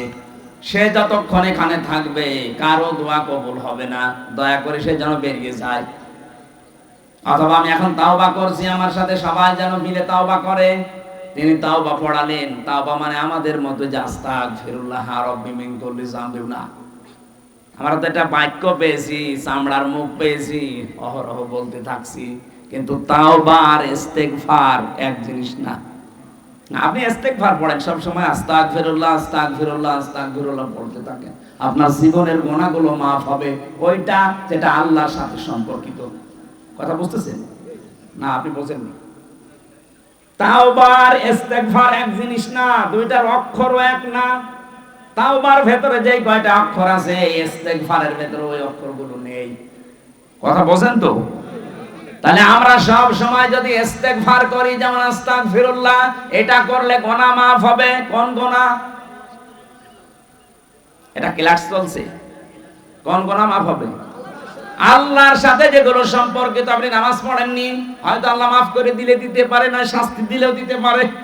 রোজা রাখেননি, এটা আল্লাহর সাথে সম্পর্কিত। হজ ফরজ ছিল, হজ করেননি, এটা আল্লাহর সাথে সম্পর্কিত। কিন্তু বান্দার সাথে যেটা সম্পর্কিত ওইটা আপনার আস্তাগফিরুল্লাহ maaf হবে না। কথা বলেন না কেন? ওটা যদি তাওবা করেন maaf হবে, কিন্তু তাওবার নিয়ম হচ্ছে অপরাধ যার কাছে স্বীকার করবেন তার কাছে। এই 15.5 বছরে আপনি যার যার ক্ষতি করেছেন, কাউকে মিথ্যা মামলা দিয়ে মিথ্যা সাক্ষী দিয়ে জীবনটা নষ্ট করে দিয়েছেন। কথা বলেন। এই যে আমার 3 বছর নষ্ট করে দিলেন। আমার বাবার প্রায় 30 থেকে 32 লাখ টাকা আপনি নিয়েছেন এই 3 বছরে। কত মানুষকে গুম করেছেন, খুন করেছেন, আয়না ঘরে রেখেছেন। আয়না ঘরের ভেতরে কিছু মানুষকে আমি তো নিলাম 10 দিন, দেখেছি এত বড় বড় নখ হয়ে গেছে মানুষের, চুল দাড়ি গপ মনে হচ্ছে জঙ্গল থেকে বেরিয়ে আসতেছে। আমরা যখন রিমান্ড শেষ করে নিয়েছে তো রাতের বেলা দেখতাম এই নখ এত বড় বড় নখ দিয়ে দেওয়ালের সাথে খুশিয়ে খুশিয়ে লিখেছে যে ভাই এই নাম্বারটা একটু বাইরে জানাবেন যে আমি বেশি আছি।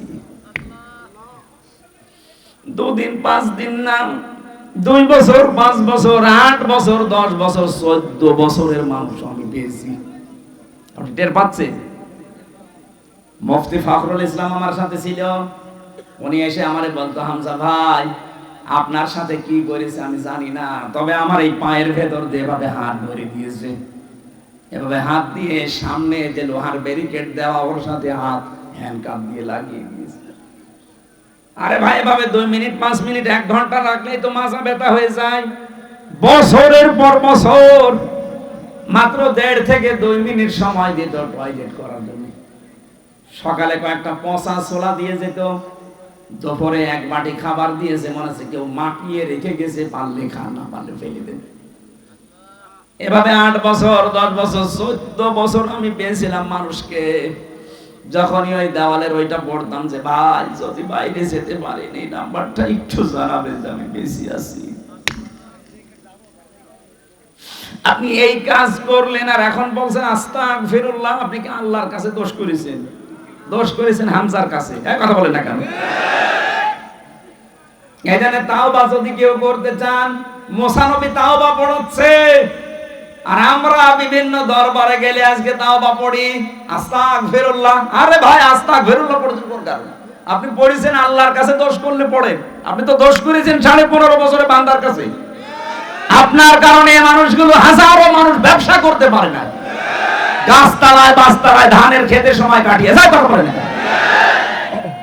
আর আপনি এখন আস্তাগফিরুল্লাহ পড়বেন। তার ছেলেটা কম করে রেখেছে, তার মেয়েটাকে আপনি ঠিক মতো পড়াশোনা করতে দেননি, আর পড়াশোনা যাই করুক জায়গা মতো উঠতে দেননি, বৈষম্যের শিকার বানিয়ে রেখেছেন, এমনকি জেলখানায় পর্যন্ত অত্যাচার করেছেন। আলেমদেরকে আপনি এত কষ্ট দিয়েছেন জেলখানার ভেতরে, আমি নিজে তো সাক্ষী। সরকারি মোবাইল সবাই 7 দিন পর 1 দিন পায়, অথচ আলেমদেরকে দেওয়া হতো না। এমনকি যোগাযোগ বিচ্ছিন্ন করে 24 ঘন্টা ফাঁসির ওই কন্টেম ছেলে তালাবদ্ধ করে রাখবে। কারোর সাথে দেখা সাক্ষাৎ নেই, বাড়ির কি অবস্থা কেউ জানবে না। কেন আপনি এমন করলেন? আমি কি করেছিলাম? কয়েকদিন আগে আমার মামলা সব খারিজ হয়ে গেছে, আদালত কর্তৃক প্রমাণিত যে আমি নির্দোষ, আমার কোনো দোষ নেই। তাহলে নির্দোষ মানুষকে আপনি এই কষ্ট দিলেন। আমি চাই যদি আপনি মাপ পেতে চান, শুধু আস্তাগফিরুল্লাহ জীবনও হবে না, আগে আমার ক্ষতিপূরণ দেন, আমার 30-32 লাখ টাকা ফেরত দেন, 3 বছর আমার মতো জেলখানায় থাকেন যোগাযোগ বিচ্ছিন্ন হয়ে। আর পাহারাদার পাঠাতেন একটা, মুসলমান পাঠাতে পারেন না, পাঠাতে সব মালায়ন। দেবদোলাল, সুব্রত বালা, আশিক কুমার, কি নাম দেখেছেন? ওর কাছে কি আলেম সালেম আছে? যা করেছেন জীবন আস্তাগফিরুল্লাহ মাফ হবে না। 15.5 বছরে যার কাছে যে অপরাধ করেছেন, আগে তার কাছে যে ক্ষমা চাবেন এবং তার ক্ষতিপূরণ দেওয়া লাগবে আপনাকে। এলাকায় যত জালেম ছিল, যে জালেম গুলো পালিয়েছে তো পালিয়েছে, যদি আসে কোনদিন তালিকা করে রাখবেন, মোড়ে মোড়ে টাঙিয়ে দেবেন, কোন জালেম যেন কি আমাদের আগে দেশে আসতে না পারে।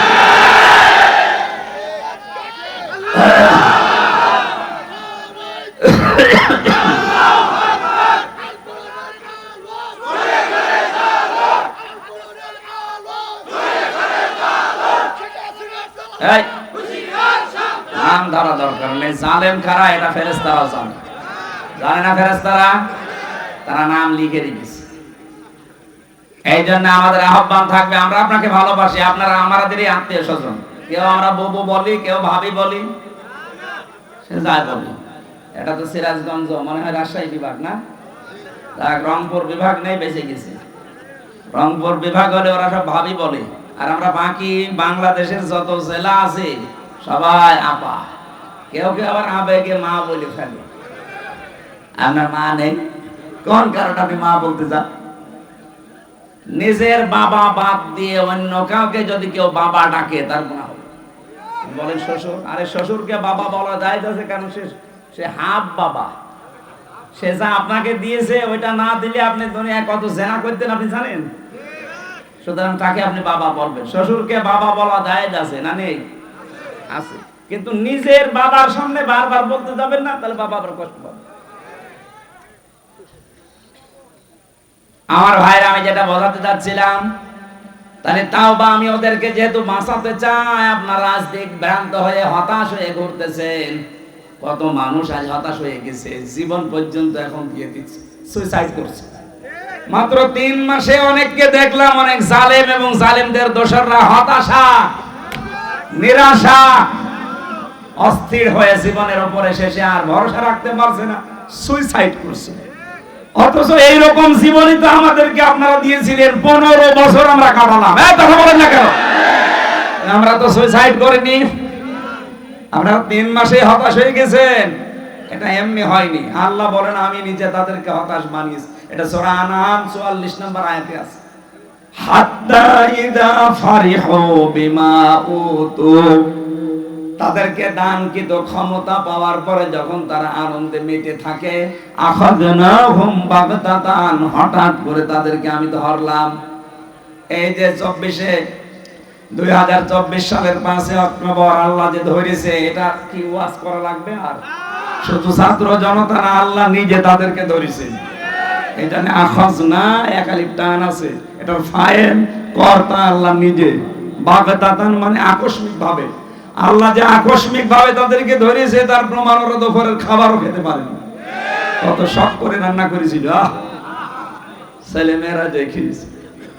এই আয়াতের পরের শব্দ ফাইদা হুম মুবলিসুন, ওরা হতাশ এবং নিরাশ হয়ে গেছে। আল্লাহ তাই করেছে। ওদের চেহারার দিকে তাকান, কোটে তুললে দেখবেন চোরের মতো যাচ্ছে। আরে কোটে তো আমিও গেছি, বাঘের মতো গেছি। আমার মাথায় দড়ি বাঁধা ছিল, তাতে কি? কারণ আমি জানি আমার কোনো অপরাধ নেই। যে মামলা দিয়েছে জীবনে আনসারুল্লাহ কি আমি নাম শুনি, এই জন্য কোটে তুলেছে, আমি বাঘের মতো গেছি। আরো শয়তান 36,000 কোটি টাকা মেরেছে দরবেশ। কোটে যায় দেখবেন একেবারে মানুষ চোর, টাটকা চোর। মানুষ এখন ডিম মারতেছে, তা ভালো ডিম না পচা ডিম। অপমান এখনো কিছু হয়নি, শুরু হচ্ছে। দিন যত যাবে জালেমদের প্রতি আল্লাহ নিজে লানত দেবে। ওয়ালাহুম আযাবুম মুহিন, নিকৃষ্টতম শাস্তি ওদেরকে আল্লাহ দেবেই। সূরা আলে ইমরান। এর বাস্তব প্রমাণ এই কালামানিক কলার পাতায় পর্যন্ত শুয়েছে, বিসি উড়িয়ে গেছে। বিসি উড়ে যায়নি, ওর সংসার করার কাজ শেষ। সংসার করবা, জনগণ বিসি উড়িয়ে দিয়েছে। এখানে জালেমদের অধপতন শুরু হয়েছে। এখনো যারা আশায় আছেন বুক পেতে না, আপা আসতেছে। কিসের আপা? এই পৃথিবীর ইতিহাস এইটা। কোন স্বৈরাচার যারা চলে গেছে জীবনে কোনোদিন ফিরে এসেছে, এটার ইতিহাস নেই। 850 বছর আগে লক্ষণ সেন পালিয়েছিল, আর 850 বছর পরে উনি পালিয়েছে। একটা যোগসূত্র আছে। লক্ষণ সেন মুসলমান না হিন্দু? হিন্দু নয়, পালিয়ে যায়। আপনি মুসলমান, পালিয়ে গেলেন কোন কারণে? ওনার সাথে আপনার একটা সম্পর্ক আছে মনে হয়। আমি জেল থেকে বলছি, আমি মেজর ডালিম বলছি, আমার ফাঁসি চাই। এই বইগুলো নিয়ে আসেন, আমি দেখাবো ওনাদের যে ইতিহাস, জন্ম বংশ পরস্পরায়। আমার মনে হয় লক্ষণ সেনের বংশ হয়ে যেতে পারে। আমি ওইদিকে আর না যাই, কিন্তু আমার আফসোস লাগছে একটা হাজি মানুষ আপনি। আজ এই 10-12 দিন দেখছি বাইরের দেশের বিভিন্ন মোড়লদেরকে সৎ কর্নার পাওয়ার জন্য বিভিন্ন কথা ছড়াচ্ছেন, মিথ্যা কথা। কি যে আমি নির্বাচিত ছিলাম, আমাকে উৎখাত করা হয়েছে, এটা ডাহা মিথ্যা কথা। আপনি নির্বাচিত ছিলেন এ কথা শয়তানকে বলেন, শয়তান পর্যন্ত হাসবে। 15.5 বছরে নির্বাচন হয়েছে এই দেশে, এ দেশের ঘোড়াও বিশ্বাস করবে না। কারণ নির্বাচনের আগে 154 জন লটারি ঘোষণা হয়ে গেছে। নির্বাচিত হলেন কি করে? এরপরে দিনের ভোট আপনি রাতে করে ফেলেছেন। এ কথা বলেন না কেন? আমার সাথে এক ওসি ছিল জেলখানায়, ও আমারে বলছিল, হুজুর আপনি যে তাওবার ব্যাখ্যা বললেন, আমি একটা তাওবা করেছি, দেখেন তো আমার তাওবা হয়েছে কিনা। কিভাবে? সেই যে নির্বাচন গেল, আমি বাইরে ছিলাম, আমার দল বল নিয়ে আমার যা আছে এসআই এবং কনস্টেবল, আরো কিছু আছে হেলমেট বাহিনী, আল্লাহর ওলি তারা, এদেরকে নিয়ে আমি রাত 12টার পর থেকে ভোট কাটা আরম্ভ করলাম। ফজর পর্যন্ত কাজ করে কমপ্লিট করে বাক্স পাঠিয়ে দিলাম জায়গা মতো। এরপরে ফজরের আজান দেওয়ার পরে গোসল করলাম, ওযু করে, যেহেতু ক্লান্ত, ফজরের জামাতে এখন আর যাওয়া যাবে না, নামাজ নিজেই পড়ে নিলাম, নিয়ে বললাম আস্তাগফিরুল্লাহ। হুজুর আমার এই তাওবা হয়েছে না। আপনি তো আল্লাহর কাছে দোষ করেননি, আপনি দোষ করেছেন হামজার কাছে। একটা এমপি বানাতে 3.5 লাখ 4 লাখ হামজা লাগে, এখন হলো না কেন? আপনি সবারটা নিজে নিয়ে নিলেন। কি আমরা কি ঘাস কাটছি? তাহলে কি তওবা করব কি করে? তওবার একটা পদ্ধতি আছে। যার যার ভোট আপনি নষ্ট করেছেন, কেটে নিয়েছেন, আগে তার কাছে যে মাপ চাবেন। এই 3.5 লাখ 4 লাখ মানুষের কাছে। কথা বলেন না কেন? কিন্তু ভয়ঙ্কর বিষয়, আপনি এই যে জেলে আমার সাথে কয় বছর আছে, নুসরাত হত্যা মামলার ওসি, এই যে কয় বছর হয়ে গেল, 8 বছর জেল দিয়েছিল ওনারে। কয় বছর পরে শুনলাম বেরিয়ে গেছে, এই স্বাধীনতার আগে বের হয়েছে। এখন আপনার একটা ভয়ঙ্কর বিষয়, আপনি যতদিন জেলে আছেন এর ভেতরে অনেক হামজা মারা গেছে। কি অনেক মানুষ এই কয় বছরে দুনিয়া থেকে বিদায় নিয়েছে। এখন তাদের কাছে আপনি ক্ষমা চাবেন কি করে? অন্তত এখন জেল থেকে বের হয়ে নাই যারা বেঁচে আছে তাদের কাছে ক্ষমা চাইলেন, কিন্তু যারা বেঁচে নেই তাদের কাছে আপনি মাফ চাবেন কি করে? তার মানে আপনার তাওবা হবে না। এখানে জালেমদের দোষর যারা, তাদের দুনিয়াও শেষ, আখিরাতও শেষ। কি করলেন আপনি? নিজের পায়ে নিজে কোড়াল মারলেন। মুসা নবী তাওবা করেছিলেন এইরকম তাওবা, যে অপরাধ যার কাছে স্বীকার করো, তার কাছে সবাই সবার কাছে মাপ চাই, স্বীকার করে যে আপনার এই অধিকার আমি নষ্ট করেছি, আপনার এই দিন একটা গালি দিয়েছিলাম, আমি মাফ করে দিন। আল্লাহর সাথে যা করেছেন আল্লাহকে বলেন।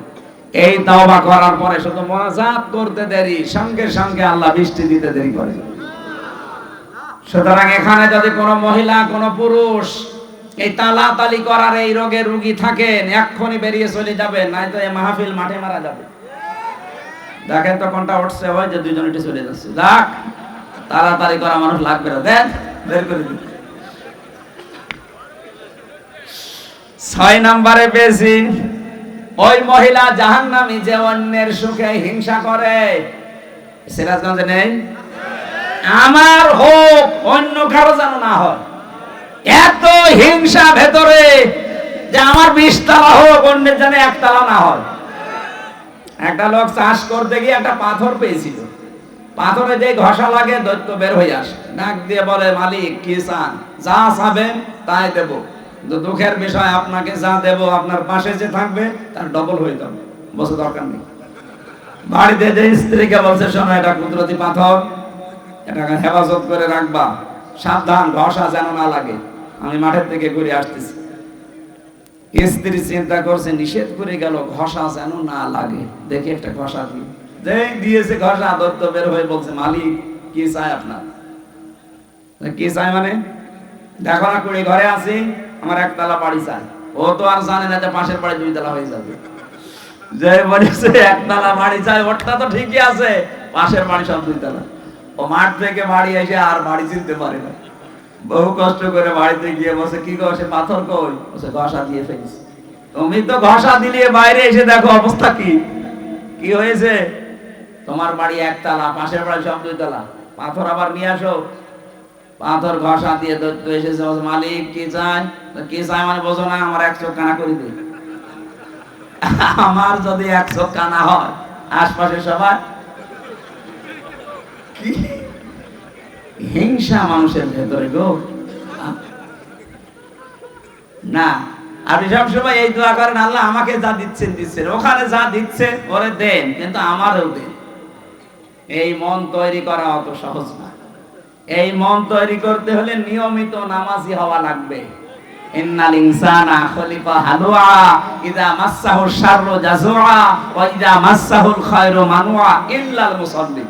মানুষের কিছু গুণাগুণ আল্লাহ বর্ণনা করেছিলেন, যে তারা অস্থির, তারা নিয়ামত পেলে কৃপণ হয়ে যায়, তারা দুঃখ যন্ত্রণা পেলে হতাশ হয়ে পড়ে, কিন্তু যারা মুসল্লি তাদের ভেতরে এই গুণগুলো থাকবে না। আল্লাহ কোন মুসল্লির কথা বললেন? আল্লাযীনা হুম আলা সালাতিহিম দাঈমুন, যারা নিয়মিত। কোন মুসল্লি? আমরা আজকে থেকে জীবনে যাই করি নিয়মিত মুসল্লি হওয়ার চেষ্টা করব ইনশাআল্লাহ।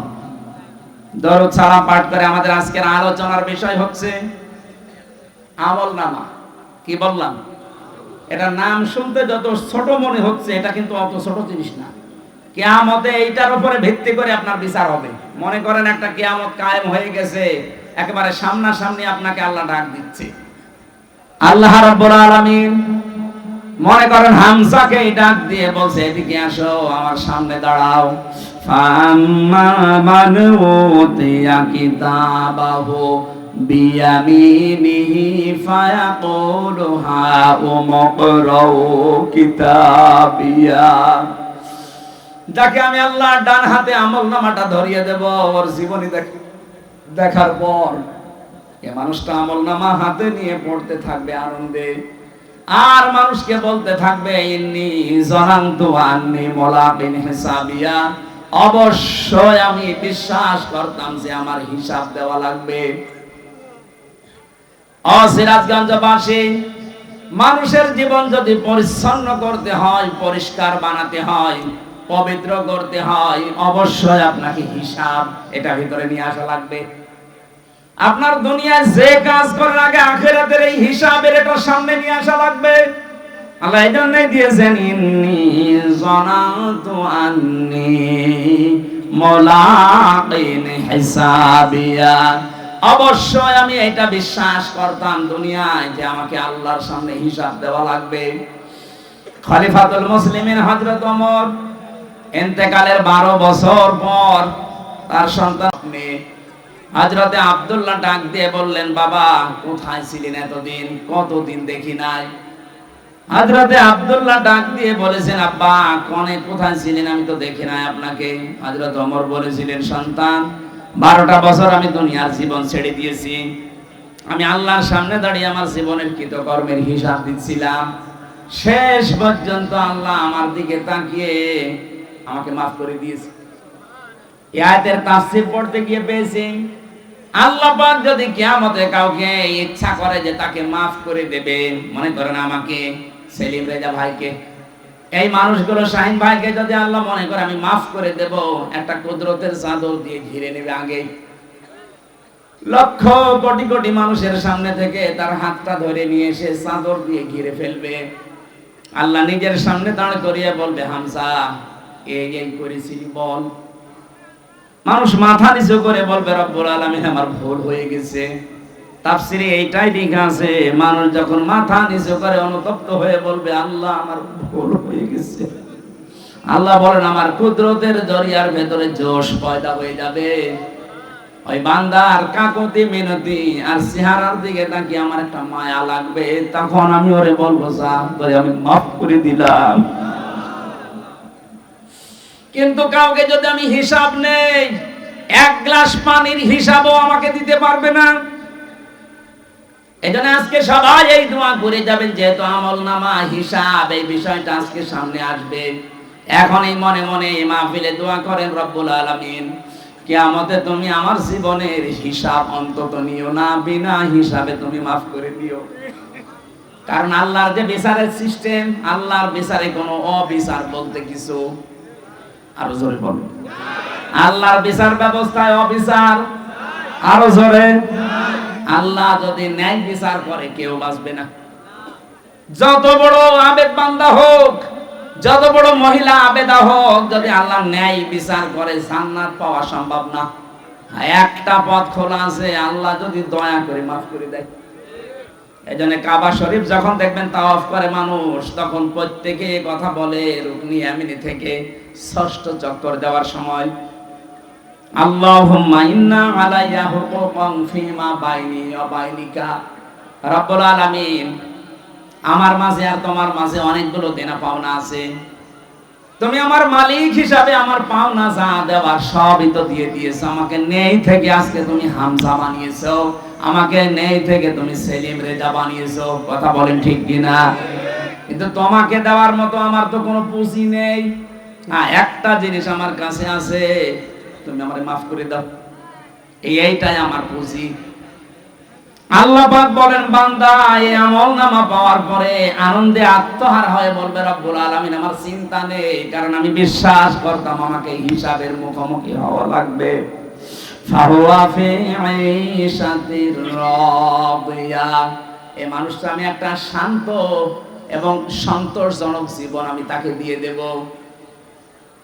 ফি জান্নাতিন আলিয়া, সূর্য জান্নাতে তাকে আমি পৌঁছাবো। উট কুতুফুহা দানিয়া, যার ফলগুলো তার মুখের কাছে এসে ঝুলন্ত হতে থাকবে। জান্নাতের এই পরিবেশে ওই মানুষটা কোনো দিন বলবে না আল্লাহ আমি ফল খাবো। মনের ভেতরে যদি কামনা বাসনা আছে, সঙ্গে সঙ্গে ফল আপনার মুখের ভেতরে পড়ে যাবে, টপ করে ছিঁড়িয়ে। জোরে বলো সুবহানাল্লাহ। আল্লাহ পাক বলেন এরকম একটা বিষয় তোমার সামনে অপেক্ষা করছে, কুলু আশরাবু হানিয়াম বিমা আসলাফতুম ফিল আইয়ামিল খালিয়া। আল্লাহ নিজে জানিয়েছেন, তখন আমি তাকে বলবো মন মতো খাও, যা ইচ্ছা পান করো, কারণ বিগত দিনে এটা খাওয়ার জন্য বহু কষ্ট স্বীকার করেছো। আজ আমাদের দুনিয়ায় যারা আমরা কষ্ট স্বীকার করছি আল্লাহর বিধানের উপরে চলতে গিয়ে, আল্লাহকে রাজি করার জন্য রাতের বেলা অনেকে তাহাজ্জুদ পড়েন, একটা লম্বা সেজদা দেবেন, দেখবেন একটা আলাদা আনন্দ আপনার ভেতরে আল্লাহ তৈরি করে দেবে। আজকে রাত থেকে আরম্ভ করবেন, যদি সময় পান, এই 1.5 মিনিট 2 মিনিট না, অন্তত 15-20 মিনিট, আধা ঘন্টা 1 ঘন্টা পড়ে থাকবেন সেজদায়। কারণ আল্লাহ পাক নিজের পা আপনার কপালের সামনে বিছিয়ে দিয়েছে, বান্দা এই জায়গায় সেজদাটা দিয়ে তোর কপালটা ঢাকা। আপনি যখন 2 মিনিট 5 মিনিট না ওয়াসজুদ ওয়াকতারিব সেজদা দিলে মানুষ আল্লাহর কাছাকাছি চলে যায়। আপনি যখন আধা ঘন্টা 45 মিনিট 1 ঘন্টা পড়ে আছেন, অবশ্যই আমার আল্লাহর কুদরতের জরিয়ার ভেতরে জোশ পয়দা হবে। আল্লাহ যেন মাঝে মাঝে আপনি শুনতে পাবেন না, কিন্তু অনুমান করতে পারবেন। আল্লাহ যেন আপনাকে ডাক দিয়ে বলবে কি বান্দা কি হয়েছে বল দেখি। এইটাই জীবনের সফলতা।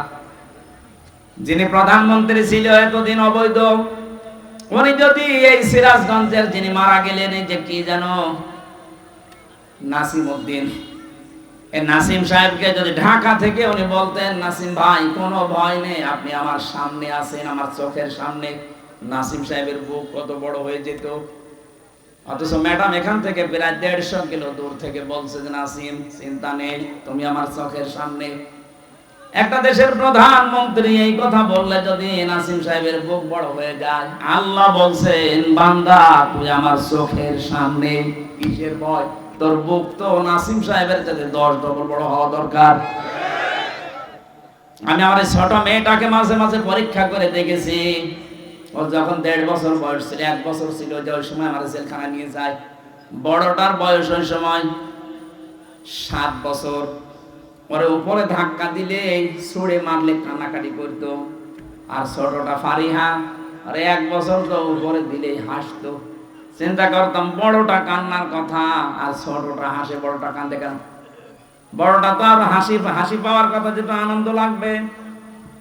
বড়টা কাঁদতে এই কারণে ও জানতো আমি একটু ভারী হয়ে গেছি, আমার বাবা উপরে যত মারবে যদি ধরতে না পারে আমার কিন্তু অবস্থা খারাপ হয়ে যাবে।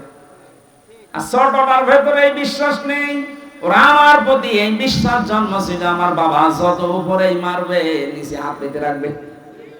আল্লাহ পাক বলেন বান্দা একটা সেজদা দিয়ে যখন লম্বা পড়ে থাকবে, তোর এই বিশ্বাস আসবে আমার আল্লাহ আমার কথা না শুনি পারে না। তোর বিশ্বাস যে পর্যায়ে পৌঁছাবে, ওই দাবি নিয়ে আমি আল্লাহ তোর সামনে হাজির হয়ে যাব। এটা ফিল আইয়ামিল খালিয়া, পেছনের জীবনে তো বহু কষ্ট করলি, আজকের এই খাবার আজকের এই পানীয় যাওয়ার তৌফিক দেন।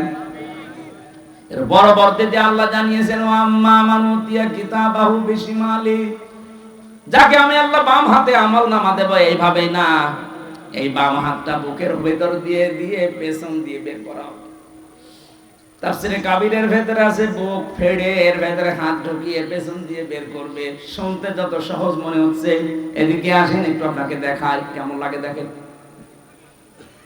আল্লাহ পাক বলেন আমি এটা করব, তোর বুক চিরে এর ভেতর দিয়ে হাত দেব, পেছন দিকে ফেরেশতারা 2-3 জন হাত টেনে বের করে বলবে আমলনামা দিয়ে দে। বিশাল এক জীবনের খাতা আপনার হাতের উপরে দিয়ে এবার বলবে বুকের ভেতর দিয়ে বের কর। মাঝখান পর্যন্ত এসে বেরও হবে না, পেছনেও যাবে না। বলেন তো এরকম অবস্থা আমাদের জীবনে নেই? যদি একবার এরকম হয়ে যায় আমলনামা খারাপ হওয়ার কারণে, কি হবে আপনার এই দুনিয়ার 500 বছরের হায়াত? আল্লাহ আমাদের স্মরণ করাচ্ছেন, এখনো স্মরণ কর, এটা হবে তোর সামনে। এরপরে দিয়েছেন ফায়াকুলু ইয়া লাইতানি লাম উতা কিতাবিয়া। লোকটা বুকের ভেতরে যখন আমলনামাটা বেজে যাবে, খাতাটা বলবে আল্লাহ তুমি যদি এটা না দিতে, এটা যদি আমি না দিতে আমাকে, তাহলে তো ভালো হতো। আলামাদিরি মা হিসাবিয়া, আজকে যদি আমার হিসাবই না হতো আমার জন্য সবচাইতে ভালো হতো। ইয়া লাইতাহা কানাতিল কাযিয়া মা গনা আন্নি মালিয়া হালাকা আন্নি সুলতানিয়া। আমার মরণই যদি আমার শেষ হয়ে যেত, মরণের পরে যদি ওঠা লাগবে, আমলনামা দেবে, তাও তো বুকের ভেতর দিয়ে পেছন দিয়ে বের করে আবার আটকিয়ে যাবে। এগুলো যদি আমার মরণই শেষ হয়ে যেত, আমার যে সম্পদ ছিল, আমার যে বিশাল সম্পদ ওদের কাছে কই, সেই সম্পদ আমার তো কোনো কাজে আসলো না আজকে। আমার তো মনে হচ্ছে আয়াত পড়ার পরে বাংলাদেশের বহু মানুষ আমরা এই অবস্থায় আছি। এটা বলবো আমরা, হালাকা আন্নি সুলতানিয়া, আমার ক্ষমতা আজকে আমার হাত ছাড়া হয়ে গেছে। আল্লাহ এত রাগান্বিত হয়ে যাবেন, আয়াতটা পড়লে আমার কেমন ভয় লাগে। খুযুহু ফাগুল্লুহু সুম্মাল জাহিমা সাল্লু। আল্লাহ ডাক দিয়ে বলবেন ফেরেশতারা ধর, এ নাফরমানকে ধর, জাহান্নামের ভেতরে নিয়ে যা। ধরা নিয়ে যাওয়ার আগে ইয়া লাইতা